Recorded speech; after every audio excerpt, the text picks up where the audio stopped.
بحمده الحمد لله رب العالمين والصلاة والسلام على سيد الأشرف الأنبياء والمرسلين سيدنا محمد وعلى آله وأصحابه أجمعين أما بعد أعوذ بالله من الشيطان الرجيم بسم الله الرحمن الرحيم. We concluded last week's lesson by making a start on zakat. And in this particular week's lesson, we will be continuing with this third pillar of Islam. Obviously, second in terms of, when you look at in terms of ibadat and action after salah, but third in total. And we will be looking at the various rulings, in particular when does zakat become obligatory, and what are the conditions which needs to be found for zakat to be fard, and also some rules with regards to disposing of the zakat, who are the recipients of zakat, and so on. Now, to learn this particular topic, it's something which is very, very important. And the reason why it's important is because if a person was to miscalculate his zakat, 1 pence here and there, a pound here and there, then what will happen is that he will be questioned by Allah subhanahu wa ta'ala in the hereafter. And it's mentioned in a hadith which can be found in Sahih al-Bukhari, Sahih Muslim, that a person who does not give zakat, or a person kind of miscalculated his zakat to such an extent that he missed out, say, a pound or a pence or 20 pence or 30 pence, then in the grave what will happen is a bold, venomous serpent or snake will come in the form of his wealth and his treasure. It will wrap around this person and it will bite him, and he will keep on saying to him, Ana kanzuk, I am your wealth, I am your treasure.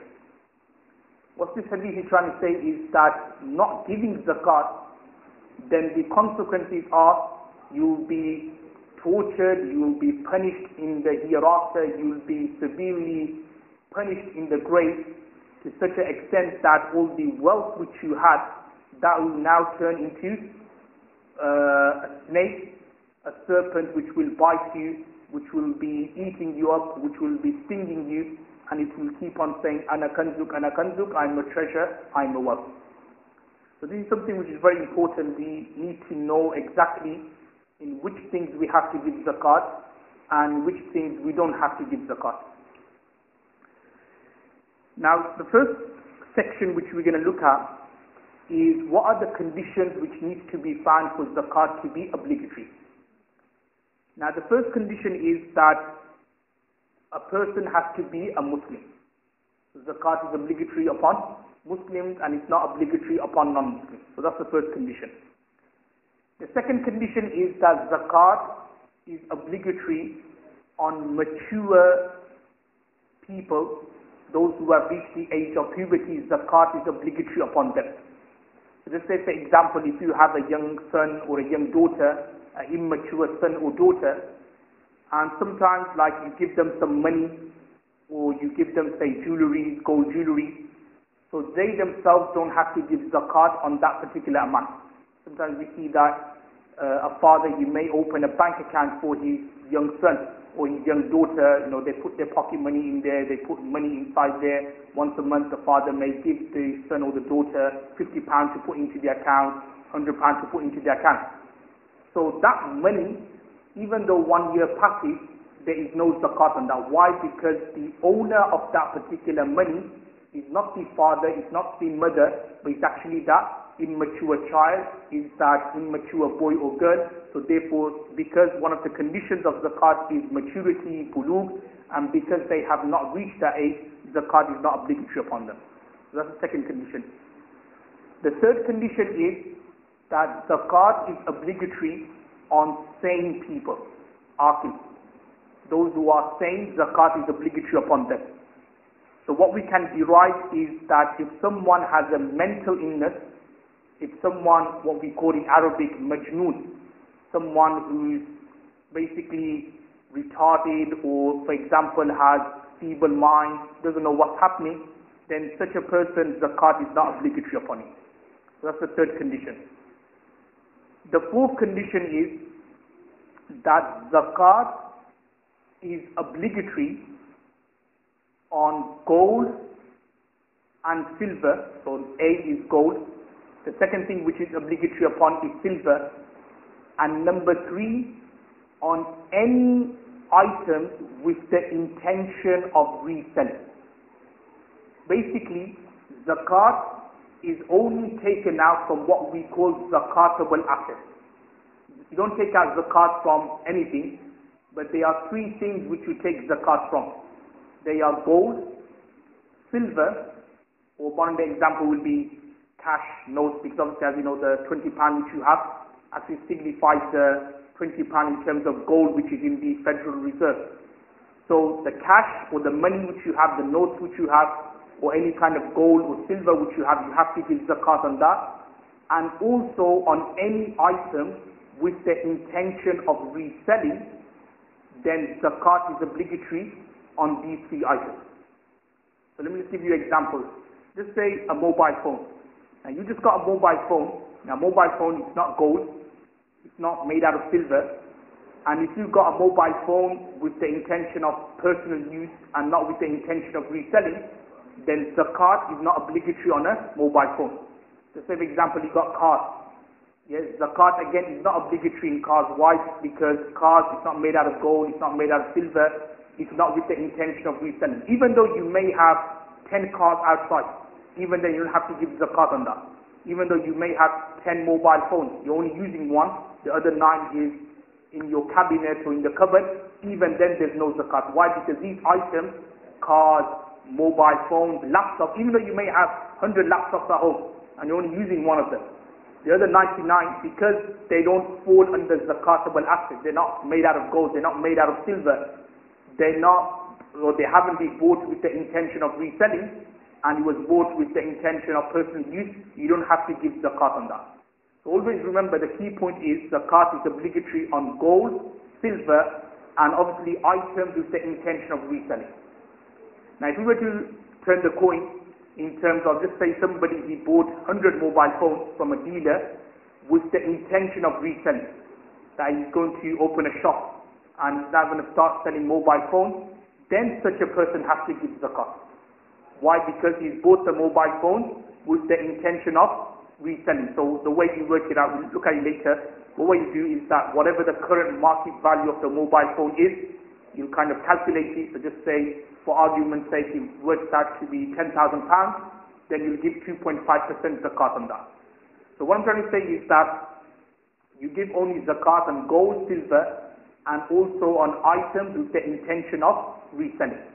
Okay, if item doesn't fall under these 3 categories, zakat is not obligatory on that particular item. Even though you may, that particular item may number, 2, 3, 4, 5, there may be so many items which you're not actually using yourself. Even then, because they're not made out of gold, they're not made out of silver, and you bought it initially with the intention of personal use, and you didn't buy it with the intention of reselling, then in that situation zakat would not be obligatory and first. Now just let's look at gold and silver for a time being. Now gold and silver, it's mentioned in the classical books of fiqh that if somebody possesses 87.48 grams of gold or 612.36 grams of silver, zakat becomes obligatory. Now, many people nowadays, they have gold and silver, but they also have cash as well. And if you want to look at it in terms of money, what we call nisab, the nisab nowadays is around £311, £312. So what I'm trying to say is that if somebody has in his bank account or under his mattress or somewhere £310, £311, and he has that for 1 year, then zakat will be obligatory on that person. Okay, so the nisab basically is around £311, £312, And if somebody has that particular amount for 1 year, for one Islamic lunar year, then zakat will be obligatory on that individual. Everyone understood that? Yep. So basically you need to have that particular amount. Now, let's going back onto this word about 1 year. What do you mean by 1 year here? Now 1 year, this is where a lot of people get mixed up. When we say 1 year, we mean 1 year in terms of at the beginning of the year and at the end of the year. If you've had the nisab, if you've had £310 or more, then zakat will be obligatory upon you, irrespective of whether the amount fluctuated or increased or decreased throughout the year. The common question brothers ask is that, or like for example, I had £311 at the beginning of the year, just say in the month of Ramadan, and just say 6 months later, I then earned £200, so I've got £511. Then they ask like, okay, at the end of the year, do I give zakat on £311 or £511? And then they start saying is that, you know, £200 extra, I only had it for 6 months. We don't look at that. When we say 1 year, that you need to have it for a year, we mean you need to have nisab for a year. So as long as you have £311 at the beginning of the year, say Ramadan 2011, now in Ramadan 2012, if you have £311 or more, so whatever the total amount is, just say at the end you have £500, then you will have to give zakat on that, irrespective of whether the amount decreased or increased in the year, irrespective, like just say 1 day before the month of Ramadan, somebody gave you extra £100, even then, as soon as the month of Ramadan comes, that £100 which you received a day before the month of Ramadan, where obviously 1 year hasn't passed, you still add that on and you give zakat on everything. Okay? So remember, you don't have to like calculate, because when you look at it, it's going to be difficult for someone to maintain or to calculate every single income or every single pound of income which comes in. If you're going to say that, oh, you have to let 1 year pass, it's going to be difficult. Just say if someone is getting paid every week, and just say he's getting paid £200 every week. So now he's putting £200 in his account. So he has to write down, okay, 27th of November, I got £200. Then the next week, December the 4th, I earned another £200. So what will happen is that it's going to be difficult for him to maintain the calculation, because that will then mean that that £200 which he had, the next year, 27th November 2012, he will have to give zakat on that. It's going to be difficult for him to maintain that and to calculate that. So therefore, what the scholars have said, more to do with easiness, that if you have the nisab at the beginning of the year and you have the nisab at the end, then irrespective of whatever increases or decreases throughout the year, whatever you have at the end, as long as it was the nisab amount, zakat will be obligatory. Okay? Now just say, for example, I'll give you another example. Just say if somebody, he has £311 in the month of Ramadan, 2011, he has £311. Now just say, for example, 2 months down the line, just say in the month of Muharram, he lost all his money. Everything went. So say his money got stolen or something happened, he's in debt, he lost all his money. So he's got basically nothing, zero. No savings at all. And then just say, for example, by the end of the year, by the end of next Ramadan, Ramadan 2012, he manages to get £311. Now in that situation, zakat would not be obligatory. Because what happens is that, if you have some money, and if your savings decrease to such an extent that you have nothing there anymore, it's gone to zero, then the ruling is that the next time you receive the nisab amount, from there the new Hawlani Hawl or the new year will start. So just say, as I said, like in Muharram, he lost all his money, he had nothing. But just say like in the month of Shaban, say month before Ramadan, he then gets his £311 back somewhere like he works or something like that. So in that situation, the next month of Ramadan, he doesn't have to give zakat for that. Why? Because he's now year zakat, and annual zakat will now start from the month of Shaban until the next Shaban.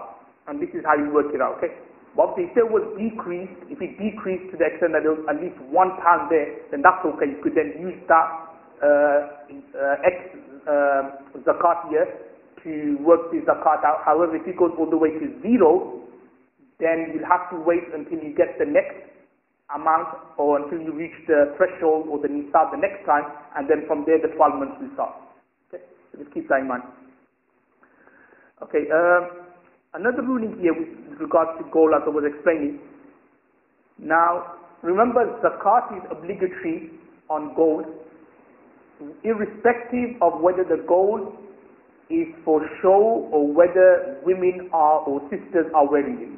Remember, as you know, like men are not allowed to wear gold. We'll look at this topic a bit later. But if there is gold, so whether it's for show, what I mean by show, sometimes people, they have gold plates at home. Even then you will have to give zakat on that. Or whether it's like sisters, they're wearing gold necklaces, they're wearing gold bracelets, gold rings and so on. So even then they will have to give zakat on that. Now, as I was explaining, that the nisab or the rate is that if a sister or a woman has 87.48 grams of gold, then zakat becomes obligatory upon her as long as she had this gold for 1 year, for 1 Islamic year, for 1 lunar year. If she has, say for example, a bangle which may, just I don't know, weighs around 50 grams, then zakat is an obligatory upon her. However, if she has, say, bangles and rings and necklaces, and together you kind of weigh more than 87.48 grams, then zakat will become obligatory upon her. And the way you work out the zakat for gold is very simple in terms of what you do is that, just say a sister, she's got bangles, she's got rings, she's got necklaces, gold necklaces, and in total it works out to be, say, 100 grams, or just say 200 grams of gold. So what you'll do is that you will check the price of gold. And it's very easy to find out the price of gold. Just use, nowadays, a Google search, you'll find the answer and so on. So just say, and gold price is very, very expensive. It's like £31 per gram, 31, 33 pounds per gram. So just say if she had 200 grams of gold, so what you'll do is that 200 grams, you'll times it by 33 pounds, so you'll end up with, quite a large amount, just say 20,000, whatever, then 2.5% of that. So 2.5% of, say, 20,000 pounds will work out to, anybody good in math? Okay, well, it'll work out to 500 pounds, pretty good. Yes, it'll work out to 500 pounds, yes? So that's how much zakat you'll have to give, right? So that's how you work it out. It's very simple, and the same also applies for silver as well. Silver, whatever the price or the value of silver is. So if it works out to, say, for example, £10,000, then 2.5% of that, and that's how you work out the zakat when it comes to gold and silver. But if you remember this is where Imam Hanifa rahmatullah and other schools of thought differ, because other schools of thought, like Imam Shafi rahmatullah, is of the view that necklaces worn by women or bangles or bracelets worn by women, i.e. gold bracelets, we're talking about silver ones, they are not obliged to give zakat. But however, in the Hanafi fiqh, the ruling is that a woman, if she's wearing the gold, it doesn't matter, she is still obliged to give the zakat, and you work it out as I explained it to you. Now, another condition with regards to zakat being obligatory is that zakat is obligatory on items which is in your possession and also in your ownership. These two conditions need to be found for zakat to be obligatory. So the item has to be in your ownership and it has to be in your possession. If any of these two conditions are not found, then zakat would not be obligatory. So just say, for example, you've got £500 or you had £500 and somebody stole £500 from you. Now that thief who's got your £500, you've got ownership of that. It's yours and you've got its own ownership. So obviously if it was ever recouped or ever got hold of, it will return back to you. So you've got ownership of that. However, at this moment in time, you don't have possession of it. So therefore, when you come to calculate your zakat, you will not add the £500 which that person has stolen from you. So remember, zakat is obligatory on items or on goods on gold and silver, on cash, which is in your ownership and also in your possession as well. Just say, for example, there's a famous example in the books of fiqh, that just say somebody, he buried some treasure, he buried his own wealth, but he doesn't know where he buried it. He forgot about where exactly he buried it. So again, the ruling is that you have ownership of that particular treasure, of that money, but because you don't know where you buried it, so you at this moment in time don't have possession over that. So therefore you don't calculate that when it comes to your zakat. So remember, two things are obligatory for zakat to be, two conditions need to be found. That is that you need to have your ownership over that amount, and also there has to be possessions as well. Now the next subsection which we're going to look at is with regard to conditions in disposing your zakat. Like conditions when it comes to giving zakat to the recipients and so on. Now with regard to who the recipients are, we'll look at it later on. Now remember, there's two things when it comes to zakat. Number one is that when you give zakat, you have to make the intention of zakat. Zakat is like an ibadat, is like worship. So the same way namaz is a worship, you have to make intention before salah. The same way fasting is a worship, you have to make intention before salah, before fasting. Similarly, zakat is also a worship as well. So you have to make the intention that you are giving zakat. Alright, even if you don't make a verbal intention, but at the very least you have to make an intention in your heart that the money which you are giving to this person is zakat money. It takes me on to another point here, is that, just say for example, you want to give zakat to someone, but you know that he is too proud to accept that it is zakat. What I mean by that is that, as we're going to look at later, those people who are in debt, you can give them zakat. But you know that, for example, just say you got a next door neighbor who is in debt, but if you were to go to him and if you were to say to him, okay brother, this is £500, but this is zakat money, you know that he's going to say, no, I don't want to take this. Because obviously he knows, obviously it's like, they feel a bit embarrassed. Sometimes, as I said, he's too proud to accept it. Because remember, zakat is given to poor people, so you think, no, I'm not poor, I'm rich and so on. So if he was to find out that you are giving him zakat money, he's going to throw it back into your face. So therefore, in that situation, there is one way to get around it, and that is that you can give him that money, and you can verbally say to him that it is a loan. However, in your heart, if you were to make the intention that this is zakat money, then your zakat will be done. So remember, intention is based on the heart. So therefore, even though you may be saying it verbally, or it's a loan with £500, if you were to make the intention in your heart that this is zakat money, then your zakat will be done.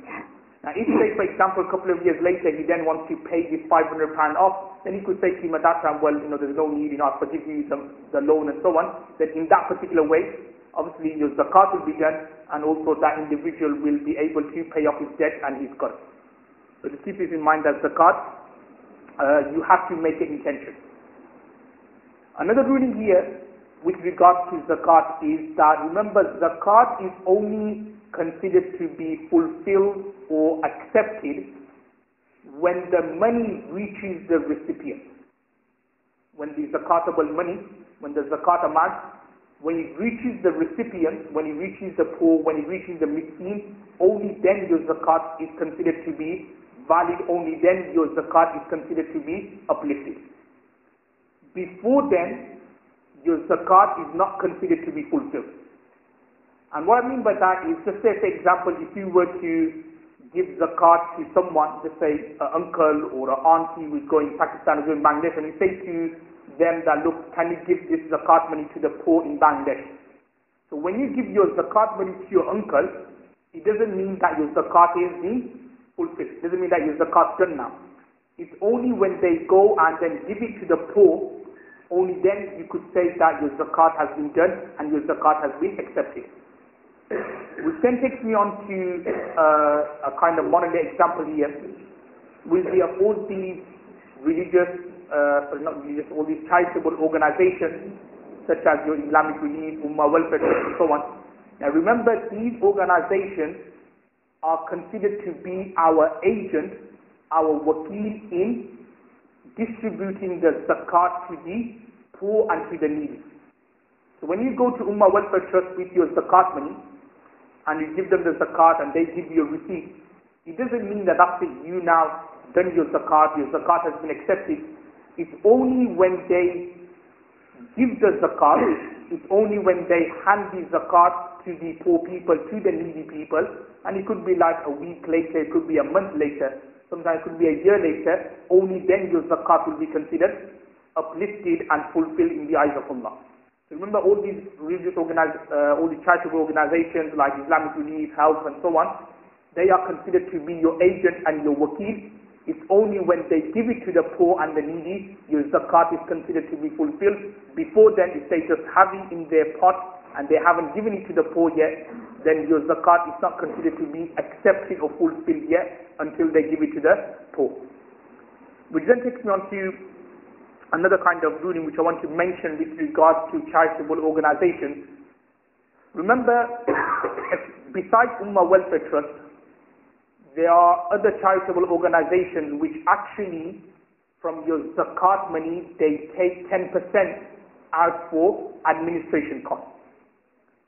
So just say, for example, like you wanted to give £20 zakat, so because they're going to take 10% off for administration costs, so what's going to happen is that only £18 is going for zakat and £2 is going for their administration costs. Now, why do they do it? The reason why they do it is because it's one of those issues where there's a difference of opinion.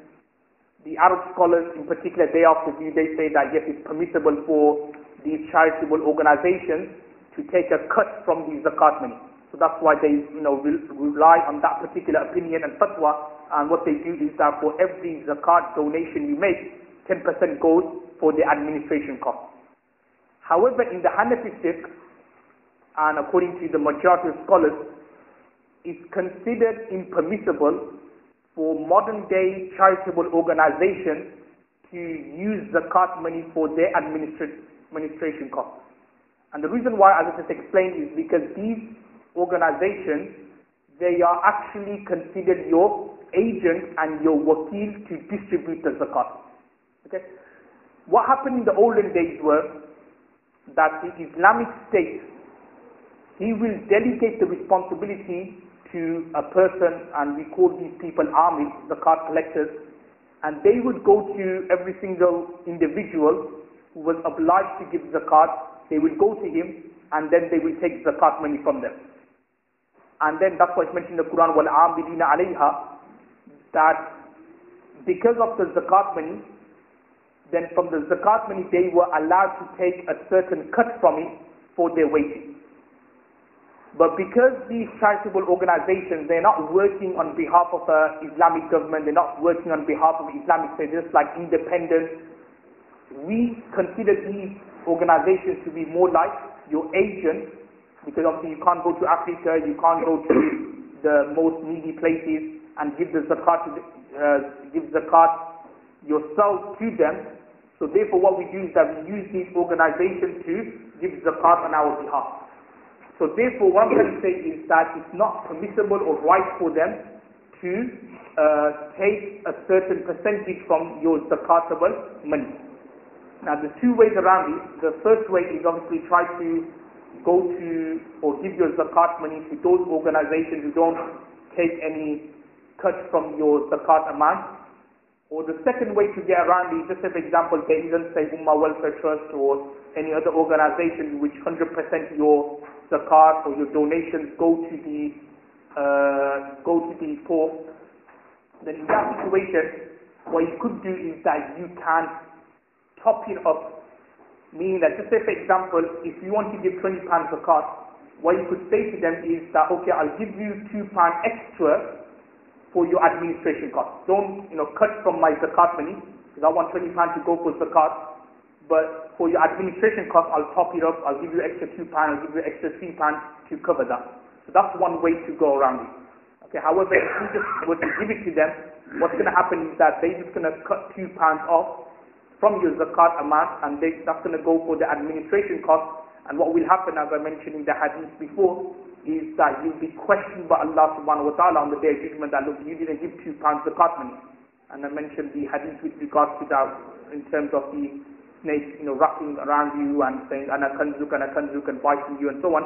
So that will be the scenario in that situation. Okay, now there's one topic which I want to mention now is with regards to debt and how to give zakat on them or not.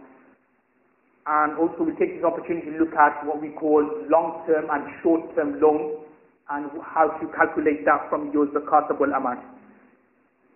Now, first and foremost, as you probably know, that if you yourself are in debt, that amount will be cut from your zakatable amount for that particular year. So just say, for example, you had £2,000 savings, but you owe someone £4,000. So for that individual, zakat isn't obligatory.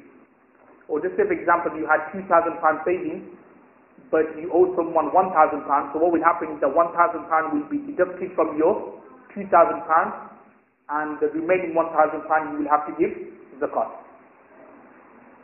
The section which we're going to look at here is with regards to, just say for example, somebody owes you money. If you owe people money, that's straightforward. You just deduct that from your zakatable amount. But just say for example, somebody owes you money. Now the question is that, would you add that on with your zakatable amount at the end of the year, or would you just keep it separate and then wait for that person to give the amount and then give zakat on that? Now when we look through the books of fiqh, it mentions that if somebody is owed some money, so just for example, you owe £1,000, in the books of fiqh it goes on to say that you should wait for that £1,000 to come, and then you will give zakat on that £1,000 for that year and for also the previous years as well. So just for example, somebody borrowed £1,000, then let's say 2 years later he gave you back, or 3 years later he gave you back. So what will happen is that when he gives you the £1,000 back, you will have to give zakat for that year and also for the previous 2 years.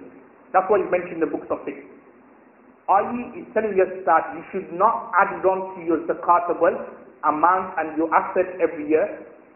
Wait for it until it is repaid to you, and then you give zakat for the previous year. So that's what you will find in the books of fiqh if you were to open, say, Talibul Haq, and also in this book as well, Mukhtasar al-Quduuri. It explains more or less the same, that when you get the money, then you will give zakat on the previous year. However, as you can see that this particular ruling may cause some difficulty for people. Difficulty in terms of, just say somebody borrowed a large amount, say £10,000 or £20,000, and if he was to pay you back, say 10 years later, then sometimes what happens is that people, they get mixed up. They're thinking, okay, when did I borrow this money to him? How long has he had it for? How long later, after how many years is he giving it to me? Is it 10 years? Is it 9 years? Is it 8 years? And obviously, a lot of people sometimes they forget, even though it is a Quranic injunction that whenever you lend money to people, you should actually write it down. In the Quran, يَا أَيُّهَا الَّذِينَ آمَنُوا إِذَا تَدَايَنْتُمْ بِدَيْنٍ إِلَىٰ أَجَلٍ مُسَمًّى فَاكْتُبُوهُ. Faktubu means that if you borrow money, always write it down. Get in the habit of writing down, and in particular what date he borrowed it as well. But just say, for example, somebody lent some money to a brother, and he's received it, 8 years later, 9 years later. He doesn't know when he gave it. He's not sure how many years have passed. Then what will happen is that there's going to be a confusion when it comes to how many years zakat previously does he have to give. So therefore, the scholars have said is that it is more preferable and advisable that every year when he is calculating his zakat, he should also add that amount on with his zakatable assets. Even though he doesn't have it with him, the ownership is there, but he doesn't have the possession over it. Physically, he doesn't have possession. But because of what I explained, sometimes a brother may repay that loan 8, 9 years later, and then he'll get stuck, he'll get confused. Okay, how many years does this guy have this loan for? How many years after is he paying this money back? And then it becomes a bit difficult for him to calculate all the previous years' zakat. So therefore, it's more preferable, more advisable, you could say an act of precaution, that every year, even though you don't have that money, add that £10,000 you borrowed a person with your zakatable assets, and then you give zakat on everything in total. And obviously 10 years later when he now pays you back, then obviously you don't have to then worry about giving zakat for the previous year. So that's the best way to go about it when it comes to loans and debt which you have borrowed money to other brothers, always add it on with your zakatable assets for that year so that you don't get confused when it comes to paying off the zakat. Now one final ruling here before we finish is with regard to, again, another common question regarding zakat on long-term loans and short-term loans.